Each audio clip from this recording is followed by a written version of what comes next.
بسم الاب والابن والروح القدس الان واحد امين. معانا قديس النهارده، قديس قوي حامل الصليب، القديس باجوش.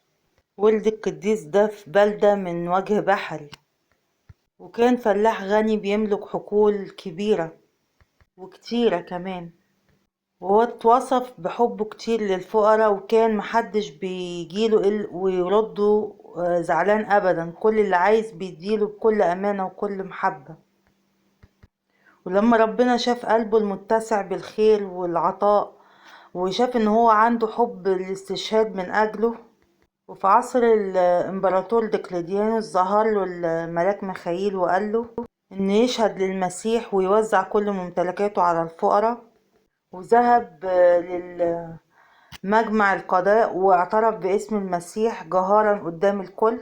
وكان الوالي بيلاطفه ويوعده بالوعود الكتيرة، لكن هو كان مصمم على انه مسيحي.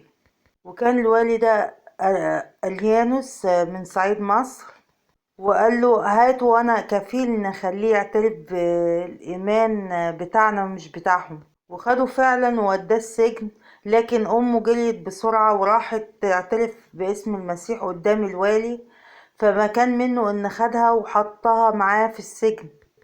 وقعدوا يصلوا طول الليل، وقالت له ان انا نفسي اشاركك في اكليل الشهادة امام ربنا يسوع.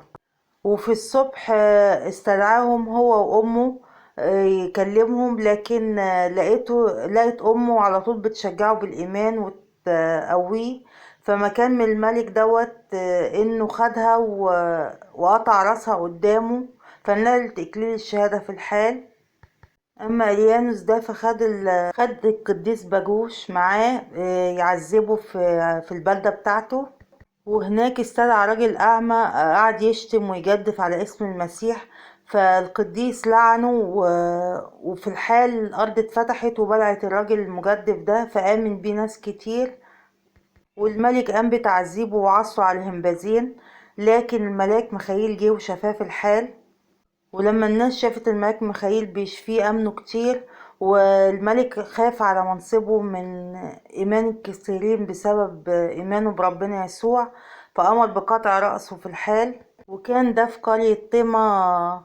بركة صلواته تكون معانا ومعاكم آمين. القديس ده جميل جدا والناس بتتكلم عليه كتير، وأتمنى إنكم تتشفعوا بيه وتذكرونا دايما في صلواتكم. ما تنسوش تشتركوا معانا في قناة نور القديسين يفرح. ربنا دايما يفرح قلبكم بكل غالي، واذكرونا دايما في صلواتكم آمين.